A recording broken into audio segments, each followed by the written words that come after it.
சகோதரர் பக்த சிங் அவர்களின் ஊழியத்திலிருந்து விடாய் துணிக்கேற்ற வார்த்தைகள். மார்ச் மாதம் 28 சகோதரரே, ஒருவன் யாதொரு குற்றத்தில் அகப்பட்டால் ஆவிக்குரியவர்களாகிய நீங்கள் சாந்தமுள்ள ஆவியோடே அப்படிப்பட்டவனை சீர்பொருந்த பண்ணுங்கள். நீயும் சோதிக்கப்படாதபடிக்கு உன்னை குறித்து எச்சரிக்கையாயிரு. கலாத்தியருக்கு நிருபம் 6 கலாத்தியருக்கு நிருபம் 6 மன்னித்து பின்மாற்றம் அடைந்தவர்களை நற்குணத்தோடு கிருபையோடும் தேவன் அரவணைப்பது போல நாமும் செய்யும்போது இதே நிலையில் உள்ளவர்களுக்கு உண்மையான முன்மாதிரியாக நாம் இருக்க முடியும். அவர்களின் சாட்சியை கெடுத்து அவர்களை கடுமையாக கண்டித்து வெறுப்பதை விட அன்பான அனுதாபத்தோடு கண்ணீரோடு அவர்களுக்காக நாம் ஜெபிக்கலாம்.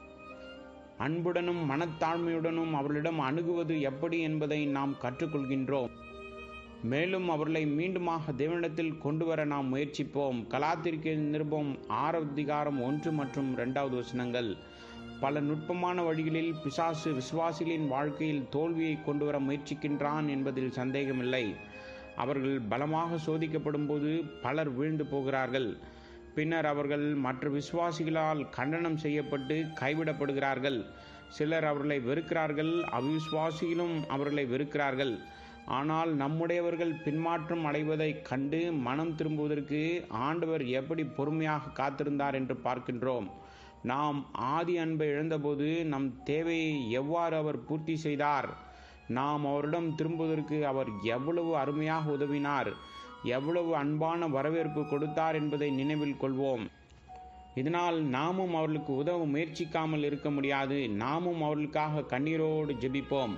அவர்களை மீட்டெடுக்க நம்மால் முடிந்த அனைத்தையும் செய்வோம். சொந்த அனுபவத்தில் பலமுறை வீழ்ந்தவர்கள் திரும்பி வருவதையும் அவர்களுக்காக கண்ணீரோடு ஜெபித்த பின் அவர்கள் பழைய நிலைமைக்கு திரும்பி வருவதையும் நாம் பார்க்கின்றோம். மற்றபடி அவர்களை நியாயந்தீர்த்து கண்டனம் செய்தால் அவளுடைய இருதயம் கடினமாகவும் மேலும் மேலும் கடினமாகவும் மாறுகின்றது. பின்வாங்கிய சகோதர சகோதரிகளிடமும் நமக்கு எவ்வளவு பெரிய பொறுப்பு இருக்கிறது என்பதை நாம் நினைவில் வைத்துக் கொள்வோம். அவருடைய சீஷன் அப்போஸ்தலனாகிய பேதுருவின் வீழ்ச்சிக்கு முன்னும் பின்னும் அவர் எவ்வாறு நடந்து கொண்டார் என்பதற்கு நம்முடைய கர்த்தரின் உதாரணம் நம்மிடம் இருக்கிறது. சேவல் 2 முறை கூவதற்கு முன்பு பேதுரு எப்படி 3 முறை மறுதலிப்பான் என்பதை கர்த்தராய் இயேசு கிறிஸ்து அறிந்திருந்தார். ஆகையால் அவர் அன்புடன் அவனை எச்சரித்தார். சீமோனே சீமோனே, இதோ கோதுமையை சுலக்கினால் புடைக்கிறது போல சாத்தான் உங்களை புடைக்கிறதற்கு உத்தரவு கேட்டுக்கொண்டான். நானோ உன் விசுவாசம் ஒழிந்து போகாதபடிக்கு உனக்காக வேண்டிக் கொண்டேன். நீ குணப்பட்ட பின்பு உன் சகோதரரை ஸ்திரப்படுத்து என்றார். லூக்கா சுவிசேஷம் 22 மற்றும் 32 கர்த்தராய் இயேசு கிறிஸ்துவின் ஜெபத்தின் காரணமாகவே பேதுரு மீட்கப்பட்டான். பேதுரு அவரை மறுதலித்தாலும் அவர் இன்னும் அவனை விசுவாசித்தார். மேலும் வீழ்ச்சியடையக்கூடிய தனது பலவீனமான சகோதரர்களுக்காக அவன் ஜெபிப்பான் என்று கர்த்தர் சொல்லியதை பார்க்கின்றோம்.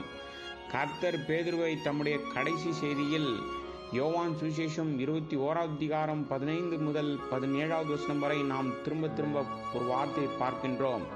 என் ஆடுகளை மேய்ப்பாயாக என்ற இந்த வார்த்தை 3 முறை சொல்லப்படுகிறது. புதிதாக பிறந்து கிறிஸ்துவுக்குள் குழந்தைகளாக இருப்பவர்களும் தங்கள் விசுவாசத்தில் பலவீனமாக இருந்து ஆவிக்குரிய ரீதியில் வளராமல் இருப்பவர்களுக்கும் அவர்களுக்கு கூடுதலான கவனிப்பு தேவைப்படும் என்பதை அவர் அறிந்து இவர்கள் சுமந்து பலப்படுத்தப்பட வேண்டியது அவசியமாக இருக்கிறது. நாம் ஆவிக்குரிய ரீதியில் மீட்டெடுக்கப்பட வேண்டும் என்பதற்காக நம்முடைய பலவீனத்தில் நமக்கு உதவ கர்த்தர் வெவ்வேறு நபர்களை பயன்படுத்துகின்றார். ஆகவே நமது உடன் விசுவாசிகள் பலவீனமாகவும் தோல்வியுற்ற வாழ்க்கையை வாழ்பவர்களாகவும் இருப்பதை கண்டால் நம்முடைய ஜெபங்களில் ஐக்கியத்தில் மற்றும் அவர்களுக்காக கண்ணீர் சிந்துவதன் மூலம் அவர்களை ஆவிக்குரிய ரீதியில் உயர்த்த நாமும் உதவ வேண்டும். கண்ணீரோடு விதைக்கிறவன் கம்பீரத்தோடு அறுப்பான் என்று எழுதப்பட்டிருக்கிறது.